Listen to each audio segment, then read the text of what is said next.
પ્રભુને વશ કરવાનું એકમાત્ર સાધન હોય તો સેવા છે. શિક્ષાપત્રમાં હરિરાયજી સમજાવે છે, જેમ તમારા ઘરે જેમ કોઈ કામ કરવા આવતા હોય તો નવો કામમાં રહ્યો હોય ત્યારે એને બીક હોય ક્યાંક મને કાઢી ન મૂકે, અને 1 વર્ષ થઈ જાય એટલે પછી આખા ઘરનું ટાઈમ ટેબલ એના પ્રમાણે ચાલે. જલ્દી નહીં લો, હમણાં કપડા વાળો આવતો હશે, ચલો બધા જમી લો, હમણાં વાસણ વાળો આવતો હશે, બધું એના પ્રમાણે. એ ધમકી આપે, આમ કરો નહીં તો જાઉં છું, ના ના ના બધું ઠીક છે. એમ હરિરાયજી કહે, સેવા કરી કરી કરી કરી કરી કરી કરી કરી ઠાકોરજીને તમારી એવી આદત પાડી દો કે ઠાકોરજીને ચિંતા થાય કે ક્યાંક અમારી સેવા છોડીને જતો ના રહે. ક્યાંક પ્રતિકૂળતા લૌકિકમાં થાય ને તો વૈષ્ણવ કે જો સેવા છૂટી જશે, ઠાકોરજી લૌકિકે અનુકૂળ કરી આપે, કારણ કે જો પ્રતિકૂળ રહ્યું તો સેવા છોડી જશે. આ તો વશીકરણ સાધન છે. અહીંયા યશોદાજીએ કહ્યું કે લાલને પડકો ઉત્સવ કરો, અને બધા વ્રજવાસીઓને બોલાવ્યા છે. ગાડા નીચે એક કપડું બાંધી પલ્લું તૈયાર કર્યું છે, અને નવી નવી સામગ્રીઓ બનાવવામાં બધા લાગી ગયા. સુંદર સુંદર સામગ્રીઓ બનાવીને ગાડા ઉપર બધી ટોપલા માટલા બધું મૂકે, અને ઠાકોરજી ગાડાની નીચે. અર્થ એવો કર્યો કે શકટ એટલે સંસાર, અને સંસારમાં લૌકિકતા ઉપર અને ઠાકોરજી નીચે રાખો તો ઠાકોરજીને ગમતું નથી. ભગવાન કરતા સંસારને મહત્વ આપો તો ઠાકોરજીને રૂચતું નથી. સંસારને ખોટું લાગી ન જાય એની ચિંતામાં આપણે ઠાકોરજીને કેટલી વાર ખોટું લગાડી લઈએ. પ્રભુને ખોટું તો નહીં લાગે ને, એની ચિંતા આપણે નથી કરતા. સંસારની ચિંતા હોય છે. સંસાર નારાજ ન થઈ જાય એની ચિંતા કરીએ છીએ, પણ ભગવાન નારાજ ન થાય એની તો ચિંતા આપણને નથી થતી. કારણ જો એ રૂઠી ગયો ને તો દુનિયામાં ગમે તેના પગે પડવા જશો ને તો એ આશીર્વાદ એ નહીં મળે. આશ્વાસન અને સહયોગ તો દૂરની વાત છે. અને એટલામાં જા પર કૃપા રામ કી હોય તા પર કૃપા કરે સબ કોઈ. અને જેના પર ઠાકોરજી રાજી હોય ને એના પર બધાના આશીર્વાદ પ્રાપ્ત થતા હોય છે. એટલે પ્રભુને પ્રસન્ન કરવાની કોશિશ કરજો, સંસાર તો આપમેળે ખેંચાઈને આવી જશે. અમારા ભગવદીઓની વાર્તામાં જુઓ ને, એક કુંભનદાસ હોય, ગોવિંદ સ્વામી હોય, ચિત્સ્વામી હોય, સંસારને રાજી કરવાની કોશિશ નથી કરી, પ્રભુને રાજી કર્યા છે ને તો આજે પણ સંસારભરમાં એમના વાર્તાઓ વંચાય છે, એમને યાદ કરાય છે, એમના કીર્તનો ગવાય છે, કારણ કે એમના પર ઠાકોરજી રાજી હતા. અને જેના પર પ્રભુ રાજી હોય ને કુદરત પણ એના કાર્ય કરવા માટે બંધાઈ જાય છે. કારણ કે આના જેના પર પ્રભુ રાજી છે કુદરત પણ એની સેવામાં આવી જાય છે. વાર્તા સાહિત્યના અનેક પ્રમાણો પ્રસિદ્ધ છે, હમણાં એમાં નથી જતા. અહીંયા પ્રભુને ગમ્યું નહીં. શકટાસુરે પ્રવેશ કર્યો, શકટ એટલે ગાડું, અને પ્રભુએ ચરણનો પ્રહાર કર્યો, સ્પર્શ કરાવ્યો, શકટ તૂટ્યું, બધા રસો ઢોળાઈ ગયા. બધા દોડીને આવ્યા, બધાને થયું કે આ થયું શું? બધા જ રસો ઢોળાઈ ગયા. મહાપ્રભુજી આજ્ઞા કરે, શકટ ભંજનની લીલા દ્વારા પ્રભુએ વ્રજભક્તોની લૌકિક આસક્તિનો નાશ કર્યો છે. જે આસક્તિ લૌકિક વ્યવહારમાં હતી હવે બધાને એમ થઈ ગયું કે ના, કોઈ પણ પ્રસંગ ઉજવીએ પણ આપણું ધ્યાન તો ઠાકોરજી તરફ જ રહેવું જોઈએ. નહીં તો ઘણી વાર એવું થાય, કર્યો હોય પ્રભુ નિમિત્તે મનોરથ અને પ્રભુની સામે જોવાનો ટાઈમ ના હોય. જેની કૃપાથી ઘરમાં મંગલ પ્રસંગ આવે અને આપણે કે ના ના હમણાં લગ્ન છે, ઠાકોરજી તું સાચવજે. અરે જેના આશીર્વાદથી આવ્યો એને જ ઘરથી કાઢીશું તો મંગલ ક્યાંથી થશે? બને તો તમારા સારા પ્રસંગોમાં તમારા ઠાકોરજી તમારા ઘરે રહે એવો પ્રયાસ કરો. સાથે બે વૈષ્ણવને જોડી લો કે ચલો બધું નહીં પહોંચે તું સાથ આપજે, પણ અમારા મંગલ પ્રસંગે અમારા બાળકો અમારા ઠાકોરજીને દંડવત કરીને વિધિમાં બેસશે, અમારા પ્રભુના આશીર્વાદ લઈને જશે. અને જેને પ્રભુના આશીર્વાદ મળે છે એનું કોણ દુનિયામાં બગાડી શકવાનું? અહીંયા લૌકિક આસક્તિનો નાશ કર્યો છે. એકવાર ગોદમાં લઈને યશોદાજી બિરાજેલા હતા લાલનને, અને વંટોળિયાના રૂપમાં તૃણાવર્ત આવ્યો, ગોળ ગોળ ગોળ ગોળ આંધીના રૂપમાં આવ્યો. લાલનને પોતાનું ભાર વધાર્યું, અને ભાર એટલું વધાર્યું કે યશોદાજી ઉચકી ન શક્યા, નીચે પધરાવી દીધા. જો જ્યારે જ્યારે આનંદનો આધાર એવા ઠાકોરજી આપણને ભારરૂપ લાગવા માંડે ત્યારે માનવું કે તૃણાવર્તે આપણા જીવનમાં પ્રવેશ કર્યો છે. એ આનંદ છે. આપણને હવે સવારે જાગવું પડશે, એમને જગાડવા પડશે, એમને ભોગ ધરવા પડશે, એમને શૃંગાર કરવા પડશે. આમ પડશે થવા લાગે ને તો સમજી લેવું કે હવે પડવાનો સમય આવ્યો. એ આનંદનો આધાર છે. ભાર વધાર્યો અને તૃણાવર્તને થયું કે મોકો છે, ઉપાડી જાઉં, અને લઈને જ્યાં આકાશમાં ગોળ ગોળ ગોળ ગોળ ઉપર ગયો, ભગવાનને થપાટ મારી ઉદ્ધાર થઈ ગયો. કહ્યું આ રજોગુણની આંધી છે. ગીતાજીમાં પણ પૂછ્યું ને, કામ એશ ક્રોધ એશ રજોગુણ સમુદ્ભવ. અર્જુન પૂછે છે કે ભગવાન આ પાપ છે, માણસને ખબર હોય છે છતાંય પાપ કેમ કરે છે? તો કહ્યું રજોગુણને કારણે માણસ પાપમાં પ્રેરાય છે. અને તૃણાવર્ત એ રજોગુણનું વંટોળિયું છે. અને રજની આંધી આવે ને ત્યારે આંખ બંધ થઈ જાય માણસ. એમ વિવેક દ્રષ્ટિ જતી રહે જ્યારે રજોગુણની આંધી આવે છે. ભગવાને ઉદ્ધાર કર્યો છે. આગળ ઝુમ્મણ લીલાનો પ્રસંગ આવ્યો, અનેક પ્રકારની પ્રભુની લીલાના વર્ણન કર્યા છે. વસુદેવજીએ ગર્ગજીને કહ્યું કે મારા બાળકોનું નામકરણ કરીને આવો. અને ગર્ગજી આવ્યા છે વ્રજમાં. નંદ બાબાને કહેવા લાગ્યા કે વસુદેવજીના બાળકનું નામકરણ કરું તો સાથે સાથે તમારા બાળકનું પણ નામકરણ કરી દઉં. અરે તમે કંસ રાજાના પુરોહિત અને અમારા બાળકની વિધિ કરાવો તો એ નારાજ થાય, કોઈને ખબર નહીં પડે. એ રીતે ગૌશાળામાં આપણે વિધિ કરીશું નક્કી કર્યું. બીજા દિવસે ગૌશાળામાં નામકરણની બધી જ તૈયારીઓ કરી લીધી. યશોદાજી લાલનને ગોદમાં લઈને બિરાજ્યા, રોહિણીજી દાઉજીને ગોદમાં લઈને બિરાજ્યા, અને ગર્ગજી વિધિ કરતા. જો આપણે ત્યાં 16 સંસ્કાર છે. આ 16 સંસ્કારમાં નામકરણ પણ એક સંસ્કાર છે. વ્યક્તિનું નામકરણ બહુ વિશેષ રૂપે બહુ મહત્વનું છે. આખી જિંદગી એ વ્યક્તિ એ નામે ઓળખાવાનું છે. એટલે પ્રાચીન સમયમાં ગુરુજનો નામકરણ કરતા. આ ફૈબા ક્યારથી વચ્ચે આવી ગયા ખબર જ ના પડી. એમાં કોઈ વાંધો નથી, જે પરંપરા અને પ્રથા બને, પણ ઉત્તમ નામ રાખો. ખાલી ગૂગલને નહીં પૂછવું, સંસ્કૃતના જાણકારને પૂછવું. નહીં તો એવા એવા નામો લોકો અજાણતામાં પાડી દે છે. થોડુંક સાવધાન પણ રહેવું. અહીંયા નામકરણ વિધિની તૈયારી શરૂ કરી છે. બંને બિરાજ્યા છે અને ગર્ગજીની દ્રષ્ટિ પડી દાઉજી ઉપર. અને દાઉજીને જોઈ ગર્ગજી બોલ્યા, અયમ હિ રોહિણી પુત્ર. આ રોહિણીજીનું બાળક બલમાં સર્વથી અધિક થશે, સર્વને આનંદ આપનારા થશે, એટલે એમનું નામ હું બલરામ રાખું છું. બોલીએ બલરામજી મહારાજ કી જય. પુષ્ટિ માર્ગમાં પણ દાઉજીની પણ સેવા થાય છે. એમ જોવા જાવ તો દાઉજી ગૌર વર્ણના હતા, પણ પુષ્ટિ માર્ગની હવેલીઓમાં જ્યાં જ્યાં દાઉજી બિરાજતા હોય છે, શ્યામ વર્ણના બિરાજતા હોય છે. જેમ શ્રીનાથજીનો ડાબો હાથ ઊંચો હોય ને, દાઉજીનું સ્વરૂપ હોય ને જમણો હાથ ઊંચો હોય. શ્યામ રંગના કૃષ્ણ આવેશિત દાઉજી, કે જે જે લીલા કરતા ભગવાને દાઉજીમાં પોતાનો આવેશ પ્રગટાવ્યો. એટલે કે એ સમયે એ દાઉજી નહોતા, પણ કૃષ્ણ જ હતા. એ કાર્ય કરનારા કૃષ્ણ જ છે. એટલે જ્યારે ધનુકાસુર આદિનો વધ કર્યો અને દાઉજી દ્વારા કરાવ્યો ને ઘરે આવીને એમ કહ્યું કે કૃષ્ણએ વધ કર્યો દાઉજી દ્વારા. એટલે ભગવદ આવેશિત જે કાર્ય હોય એને પ્રભુના કરેલા જ જાણવા. તો અહીંયા જે દાઉજીનું પુષ્ટિ માર્ગમાં સ્વરૂપ છે એ કૃષ્ણ આવેશ વાળા દાઉજી. ઘણી વાર લોકો એમ પણ કે આપણે ત્યાં તો યુગલ સ્વરૂપની સેવા, અને તો યુગલ સ્વરૂપ તો લાલન છે, એમાં યુગલ સ્વરૂપ ક્યાંથી આવે? જો કૃષ્ણ કયા વર્ણના હતા? શ્યામ રંગના હતા. તમારા લાલન કેવા છે? પીળા રંગના. એટલે કે ઠાકોરજી રાધા રાધા રાધા રાધા રાધા રાધા જપતા જપતા જપતા જપતા એમના રોમ રોમમાં રાધાજીનો આવેશ આવ્યો, એટલે એ પીત રંગના થઈ ગયા છે. એટલે કે તમારા લાલન એકલા નથી, રૂપ એનું છે અને સ્વરૂપ રાધાજીનું બિરાજે છે. આમ યુગલ સ્વરૂપે તમારા લાલનમાં પણ પ્રભુ બિરાજે છે. એટલે તો પીત વર્ણ નહીં તો શ્યામ વર્ણ છે. અનેક અનેક ભાવો આપણે ત્યાં છે. શ્યામમાં પણ મેઘ શ્યામ અને રક્ત શ્યામ, આ બે પ્રકારના શ્યામ કહેવાય છે. એ યમુનાજી છે એ ઘના ઘન નિભે સદા, મેઘ જેવા શ્યામ છે. અને શ્રીનાથજી છે એ રક્ત શ્યામ છે, લાલાશ જેવા શ્યામ છે. અનુરાગનો રંગ છે ને લાલ, એટલે શ્યામ રંગના પણ આ બે ભાવ આપણે ત્યાં બતાવ્યા છે. ચર્ચાઓ અનેક પ્રકારની કરવામાં આવી. અહીંયા હવે કૃષ્ણ પ્રભુ તરફ દ્રષ્ટિ પડી ગર્ગજીની. નેત્રોને ડબડબાવતા પ્રભુ ગર્ગજીની સામે જ્યાં દ્રષ્ટિ કરવા લાગ્યા, અને જોઈને જ ગર્ગજી ઓળખી ગયા કે આ કોણ છે. મનમાં વિચાર કરે આનું નામ હું શું રાખું? દુનિયાના જેટલા નામ છે આના જ તો છે. અનેક નામ, અનેક રૂપ લઈને આવે છે. આને જોતા જ મારું મન એની તરફ ખેંચાઈ રહ્યું છે.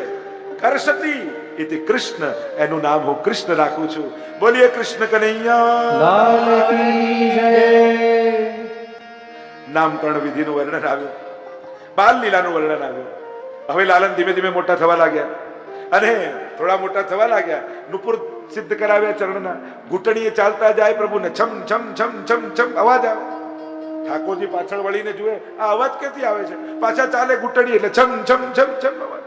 પાછા પાછળ વળીને જુએ અને ખબર પડી ગયા તો મારા ચરણમાંથી આવી રહ્યા છે એટલે છતાં સુઈ જાય અને છમ છમ છમ છમ છમ અવાજ કરે. અને ગૌશાળામાં ગાય ઊભી હોય એ તાલની સાથે તાલ મેળવતા પોતાના ગળામાં બાંધેલી ઘંટડીઓને ટન ટન ટન ટન કરતા આખું નંદાલય મંગલ ધ્વનિઓથી ગુંજવા લાગે.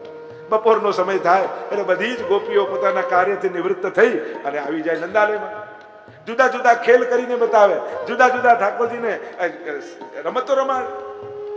દેખ લાલા, ये तेरी, ये तेरे बाबा की, ये तेरे मैया की, और खाती पीती चली चली चली चली એમ કરીને વાગલ કરીએ કર.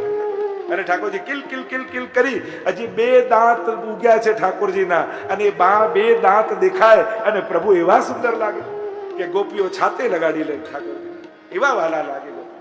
પ્રભુ તો બધાના મનોરથો પૂરા કરવા આવ્યા છે. રોજ યશોદાજી પલ્લું ઝુલાવતા હોય એટલે ચોકમાં ઉભેલી ગાય રોજ જુએ અને આંખમાંથી આંસુ સારે આ યશોદાજી જેવું પલ્લા ઝુલાવાનું સુખ મને ક્યારે મળશે.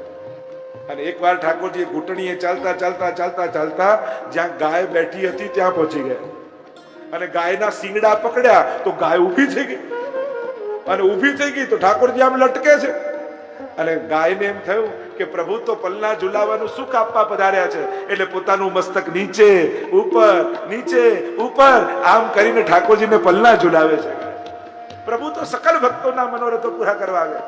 गोपियों टोड़े वड़े अरे ठाकुर जी ने सिखवाड़े. अच्छा लालन बताओ आपके हस्त कहाँ है? ठाकुर जी बता रहे हस्त. अच्छा चरण कहाँ है? बता चरण. एक एक अंग ने ओळखाण करा. गोपियों ने थયું ઠાકોરજી ને કાન પકડાવી દીધું. अच्छा लालन कान कहाँ है? અને આ ગોપીઓના કાન પકડીને કે આ રહ્યા આને કોઈ પહોંચી વળે. અને હવે તો થોડા થોડા મોટા થયા એટલે ફરિયાદો આવવાની શરૂ થઈ ગઈ. ગોપીઓ ઉરાહાના પદ આપણે ત્યાં છે બહાનું કાઢી કાઢીને દર્શન કરવા આવે.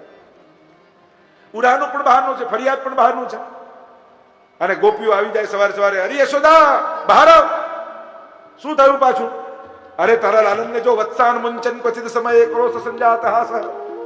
આ જો ને સવારે સવારે હું ને મારો ધણી સુતા હતા બે ખાટલામાં અને છાનો માનો આવીને વાછરડાને છોડી ગયો અને છોડી ગયો તો બધું દૂધ ગાયનું પી ગયો. હવે દોઈએ શું ને વેચીએ શું? અરે ગાયના દૂધ ઉપર પહેલો અધિકાર વાછરડાનો જ છે. જે કર્યું બરાબર કર્યું છે. અરે એ તો ઠીક, ચલો ગાછડું છોડી ગયો તો ઠીક, અસ્તેયમ હવે તો ચોરી કરતા શીખી ગયો છે. મારા ઘરમાં છીકા ઉપર હતું, માખણ ઉઠાવીને ભાગી ગયો પણ એને પકડી લેવો તો ને. અરે સવાર સવારનો સમય, મારી ચોટી લાંબી અને મારા પતિની ચોટી પણ લાંબી, બંનેની ગાંઠ એવી બાંધી ગયો અને જોરથી બૂમ પાડે કે દેખ ગોપી માખણ લે ગયો. અને જ્યાં ઊભા થયા ત્યાં પાછા પડે. એવા એવા તો આને ઉદ્ધમો આવડે છે. પણ છીકા પર લટકાવો, અરે છીકા પર જ હતી છાછ. એકની પર બીજો ચડે, બીજા પર ત્રીજો ચડે અને સરોવરમાંથી કમળની નાળ તોડીને લાવે અને એ નાળ નાખે ભીતર અને ઊંડો શ્વાસ લે તો બધું દૂધ બહાર આવી જાય. આ એવા એવા પ્રયોગો તો આને આવડે છે. અનેક પ્રકારની બાલ લીલાના વર્ણન, માખણ ચોરી લીલાના વર્ણન છે. એટલે જે કહ્યું આ ઠાકોરજી માખણ ચોર છે પણ કેવલ માખણ ચોર નથી, આ તો ચિત્તનો ચોર છે. કોઈ ચોરી કરે તેનો યશ વધે નહીં ઘટે, પણ અમારા ઠાકોરજી તો ચોરી કરે ને. આપણે ગિરનારધારી અષ્ટકમાં બોલીએ છીએ વક્તા વિલાસા ચરિતાનુસારી और दुग्धादि चौर्येण यश विसारी. ચોરી કરીને યશ વધે? આ તો કે દુગ્ધની ચોરી કરી ભગવાને યશનો વિસ્તાર કર્યો. વિસ્તાર થાય કે ઘટે? ગોપી જયારે દહીં વલોવતી હોય ને અને વલોવતા વલોવતા જયારે માખણ આવે અને જોઈને ગોપીની આંખમાં આંસુ આવી જાય. બટેરામાં કાઢે માખણ અને આંખમાં આંસુ આવે ને બોલે કે અરે કનૈયા તારી ગાય તો તારા ઘરે તો રોજ 9 લાખ ગાયો દોહાય છે. આવા તો માખણના માટલા ભરેલા છે. પણ હું તો સાધારણ ગોપી, આ બટેરાનું માખણ તારા માટે કાઢ્યું છે લાલન, પણ તારા સુધી પહોંચાડવું કેમ? લાલન મનમાં કહે, તું ના આવી શકે પણ હું તો તારા ઘરે આવી શકું ને. ભલે ને ગામના લોકો ચોર કહે તો કહે, પણ તારા મનોરથ પૂરા કરવા ચોર પણ કહેવડાઈને તારો મનોરથ પૂરો કરીશ. અને જ્યારે પ્રભુ ભક્તના મનોરથ પૂરા કરવા આવે છે ત્યારે યશ ઘટતો નથી, પ્રભુનો યશ વધી જાય છે. કારણ કે ભક્તોના મનોરથો પૂરા કરવા આવે છે. આ ભાવ છે. ચોર તો માણસ છે, કાંઈ લઈને આવતો નથી આ દુનિયામાં, છતાંય આખી જિંદગી મારું મારું મારું મારું કર્યા કરે છે. આ માખણ, આ નવનીત એટલે નિત નવીન જાગેલો ગોપીઓનો ભાવ છે. ઠાકોરજી એ ભાવનું ગ્રહણ કરવા માટે આવે છે. અનેક પ્રકારની લીલાઓના, બાલ લીલાઓના વર્ણન આવ્યા. અરે ગોપીઓ તો માનતા રાખે છે. આજે મારા ઘરે લાલન પધારે તો બહુ સારું, હે ગિરિરાજ બાબા તને આટલી માખણ ચડાવીશ, તને આટલું દૂધ આરોગાવીશ, કૃપા કર કે લાલન મારા ઘરે આવે. અને જેના ઘરે પ્રભુ પધારે ને એના ઘરે મોટો ઉત્સવ ગોપીઓ કરે. અધરામૃતનું જે માટલું તૂટ્યું હોય એ પ્રસાદ રૂપે આજુબાજુ વાટે. અનેક પ્રકારથી મનોરથો થાય. ઠાકોરજી અનેક પ્રકારની લીલાઓ કરે. એકવાર એક નવી વહુ આવી પરણીને, સાસુ કહેવા લાગી તો હું જલ ભરવા જાઉં છું, પણ અહીંયા વ્રજમાં એક નાનકડું બાળક ફરે છે. એ ઘરમાં આવે, થોડુંક માખણ માંગે, આપવા જઈએ તો આખું માટલું ઉપાડી જાય. એવો ચોર છે. પેલી તો નવી આવેલી પરણેલી બહુ ગભરાઈ ગઈ, અચ્છા એવો ચોર છે તો મને એકલા મૂકીને કેમ જાઓ છો? અરે ના, તારે તો હવે કાયમ રહેવાનું છે, હવે શીખવું પડશે. તો ચોર આવે તો કરું શું? એટલે આ દોરડું એને આ થાંભલા જોડે બાંધી દેશે, પછી હું આવીને સમજી લઈશ, તને નહીં ફાવે.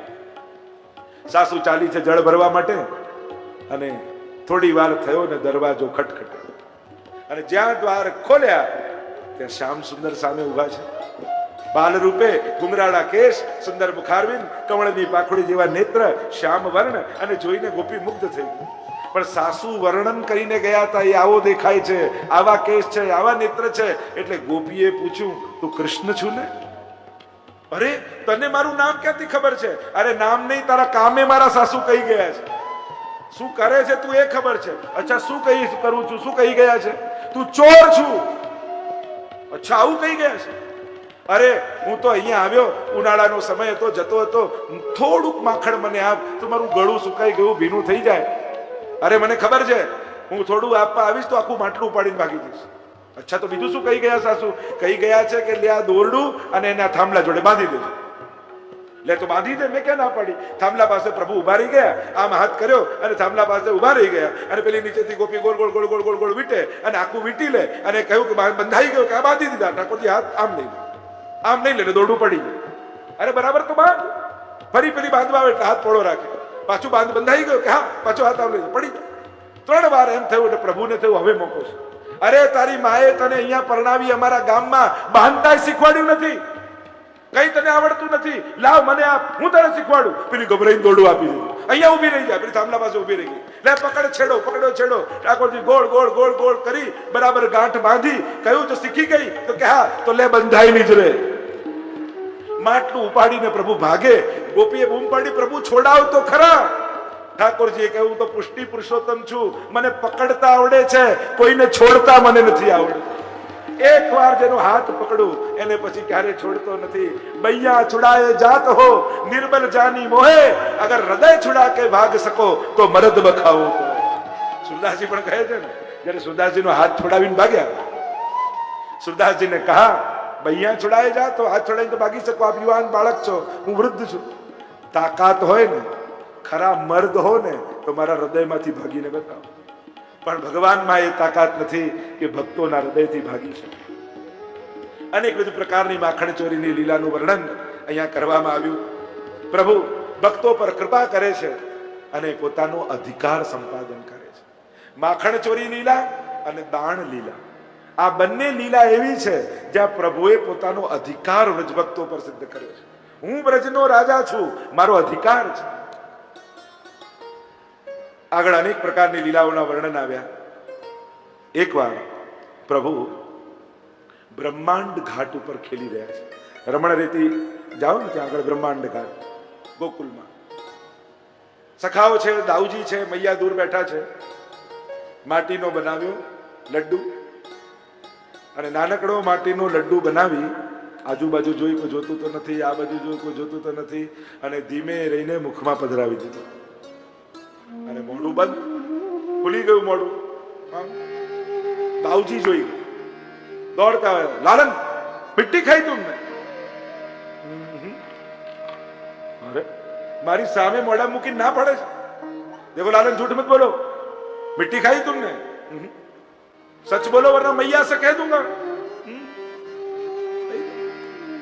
અને યશોદાજી દોડતા દોડતા લાલન એ દાઉજી ક્યાં કરે, तुमने मिट्टी खाई?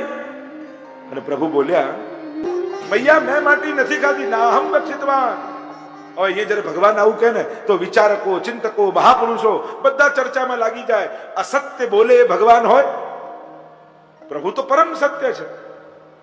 અરે દેવકીજીના ગર્ભમાં આવ્યા ત્યારે જ દેવતાઓએ સ્તુતિ કરતા કહ્યું હતું, સત્યવ્રતમ સત્ય પરમ સત્યમ સત્ય યોનિ નિહિતમ ચ સત્ય. આપ તો સત્યવ્રત છો, તો ભગવાન થઈને અસત્ય કેમ બોલી રહ્યા છે? માટી મોઢામાં મૂકી છે, જોઈ છે, તો ના કેમ પાડે છે? અનેક અનેક અર્થો કરે.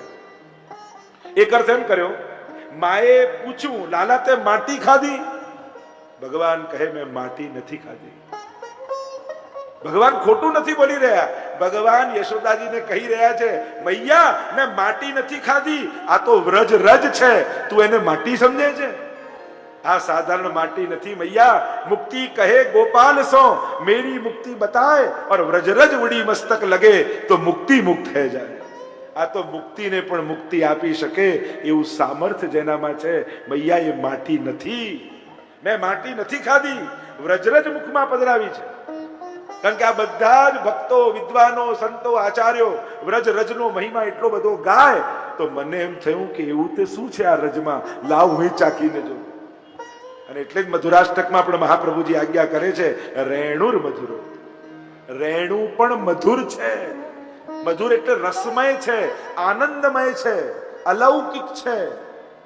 વ્રજની રજ પણ સાધારણ નથી, કારણ કે વ્રજનો મહિમા જ રજથી છે. મુખ્ય 3 રજ બ્રજમાં છે. આ 3 પ્રકારની રજનો મહિમા બ્રજમાં છે. પહેલું ગોરજ. વ્રજ ગાય વગર અધૂરું છે. અને જ્યારે ગાયોનું ટોળું આવતું હોય અને એની ખુરરજ ઉડતી હોય અને એ જ્યારે તમારા દેહ પર લાગે, એનાથી પવિત્ર બીજો કોઈ સમય નથી. તમારા જન્મ જન્માંતરના પાપો એ ગોરજના સ્નાનથી નાશ પામે. એટલે ગોરજનો મહિમા આજે પણ અમારા વલ્લભકુલના જ્યારે પ્રસ્તાવ કે હોય ને તો કંકોત્રીમાં જુઓ ને એમ લખ્યું હોય કે વરઘોડો કયો તો કે ગોધુલી બેલા. શુકન શાસ્ત્રમાં સૌથી પવિત્ર સમય ગોધુલી બેલાનો કયો છે કે ગાયો જ્યારે વનમાંથી ગામમાં આવતી હોય અને એની ખુરરજ ઉડતી હોય એ સૌથી પવિત્ર સમય કહેવાય. તો ગોરજ. બીજી રજનો મહિમા વ્રજમાં છે ઠાકોરજીની ચરણ રજ. કારણ કે પ્રભુના ચરણોનો પ્રત્યક્ષ સ્પર્શ વ્રજની રજને થયો છે. અને ત્રીજી રજનો મહિમા છે, અને ત્રીજી રજ છે ગોપીઓની ચરણ રજ. ઉદ્ધવજી પણ જ્યારે વ્રજમાં ગયા ને અને વ્રજમાં ગયા ને ત્યારે ગોપીઓને મળ્યા. ભગવાન ભગવાન ભગવાન કરતા કરતા વ્રજમાં ગયા, પાછા વળ્યા ત્યારે ગોપી ગોપી ગોપી કરતા વળ્યા. વંદે નંદ વજસ્ત્રીણામ પાદ રેણુમ અભિક્ષ્ણસઃ યાસામ હરિકથોદ ગીતમ પુનાતિ ભુવનત્રયમ. ગોપીઓની ચરણ રજને વંદન કરી છે. આશા મહો ચરણ રેણુ જુષામ મહંચા. એ ચરણ રજને વંદન કરું છું જેનો સ્પર્શ ગોપીઓના ચરણને થયો છે. આ 3 રજનો મહિમા છે. રજની મહત્તા ખૂબ છે વૈષ્ણવ વ્રજમાં. એટલે વ્રજ યાત્રામાં જાઓ ને તો રજથી બચવું નહીં. ત્યાં જળ કરતા પણ રજના સ્નાનનો મહિમા છે. પ્રભુદાસ જલોટાની વાર્તામાં આવે ને, મહાપ્રભુજી આજ્ઞા કરી કે તમે પ્રસાદ લઈ લો. और तब प्रभुदास ने कहा कि जयराज अभी स्नान नहीं किया है. ત્યારે મહાપ્રભુજી શ્લોક કહીને કહ્યું કે વ્રજમાં જલ કરતા પણ રજના સ્નાનનો મહિમા છે. આ વ્રજ રજમાં આળોટ્યા છો, હવે કયા સ્નાનની જરૂર છે? તો રજ સ્નાન એની પણ મહત્તા છે. તો પ્રભુની ચરણ રજ, ગાયોની, ગોપીઓની. અને આ રજની પ્રાપ્તિ ક્યાં છે? કઈ જગ્યાની રજ? તો સૌથી પહેલા ગિરિરાજજીની તળેટીની રજ. ત્યાં નિત્ય ઠાકોરજી પધારે છે. વ્રજ રજ में लोटत गोविंद कुंड में नहिए तरहेटी श्री गोवर्धन की रज. તરેટીની રજ. બીજી રજ છે તટની રજ. યમુનાજીના તટમાં જે રજ છે, યમુનાજીની શોભા જલથી નથી, તટની રજથી છે. યમુનાજીના જલમાં રહેલી રજ એ એનું પ્રદૂષણ નથી, પણ યમુનાજીનું આભૂષણ છે. તરંગ ભુજકંકણ પ્રકટ મુક્તિકા વાલુકા. તરંગમાં રજ આવે ને, ચળકે તો કંકણના મોતી જેવું લાગે, એ મહાપ્રભુજી કહે છે. એટલે યમુનાજીમાં રહેલી રજ પ્રદૂષણ નથી, આભૂષણ છે, શિંગાર છે યમુનાજી. ચર્ચા તો ઘણી યમુનાજી થાય, રજની છે. તો તટની રજ, આ બધી રજોનો મહિમા છે. પ્રભુ કહે નાહમ બક્ષિતવાન, મેં નથી ખાધી.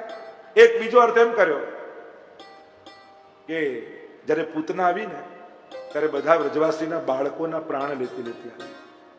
બધાના પ્રાણ પૂતનાની અંદર હતા, અને પૂતનાના પ્રાણોનું કર્ષણ ભગવાને કર્યું, તો પૂતનાના પ્રાણની સાથે એ વ્રજ બાળકોના પ્રાણોનું પણ કર્ષણ ભગવાને કર્યું. એટલે ત્યાં પ્રાણૈ બહુવચન આવ્યું. એમ તો પ્રાણ શબ્દ સદા બહુવચન છે, પણ કેવલ પૂતનાના નહીં, સમસ્ત વ્રજ ભક્તોના બાળકોના પણ પ્રાણ ભગવાનની અંદર આવી ગયા. અને ત્યારે એમણે વિનંતી કરી કે પ્રભુ, વ્રજમાં અમારો જન્મ થયો, પણ વ્રજની મહિમા જેનાથી છે, જન્મ્યા છતાંય વ્રજભૂમિમાં અમે વ્રજ રજથી વંચિત રહી ગયા, અમે વ્રજની રજ ન પામી શક્યા. પ્રભુ આપ કૃપા કરો અને વ્રજ રજનો આસ્વાદ કરાવો. અને જ્યારે આવી વિનંતી ગોપ બાળકોએ કરી, ત્યારે પ્રભુએ વ્રજ રજ લીધી ને મુખમાં પધરાવી, તો પ્રભુએ ખાધી નથી પણ ખવડાઈ છે. એટલે પ્રભુ જે કહી રહ્યા છે એ સાચું કહી રહ્યા છે, નાહમ દક્ષિતવાન. અને મરિયાને કહ્યું લાલાને, તને ભરોસો ના આવતો તો મુખ ખોલીને જોઈ લે, આ ખોલ મુખ ખોલ. અને જ્યાં પ્રભુએ મુખ ખોલ્યું, બ્રહ્માંડના દર્શન યશોદાજીને થયા.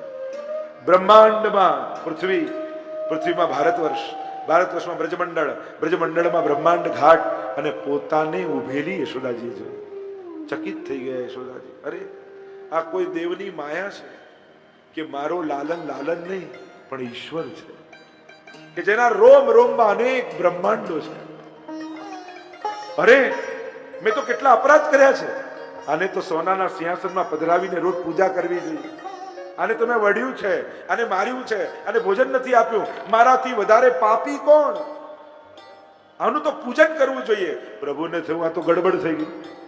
હું તો સર્વ ભાવનો આનંદ લેવા બ્રજમાં આવેલો, અને મૈયાને પૂજા કરવાની ઈચ્છા થાય છે, મારામાં બ્રહ્મ ભાવ પ્રગટ થાય છે.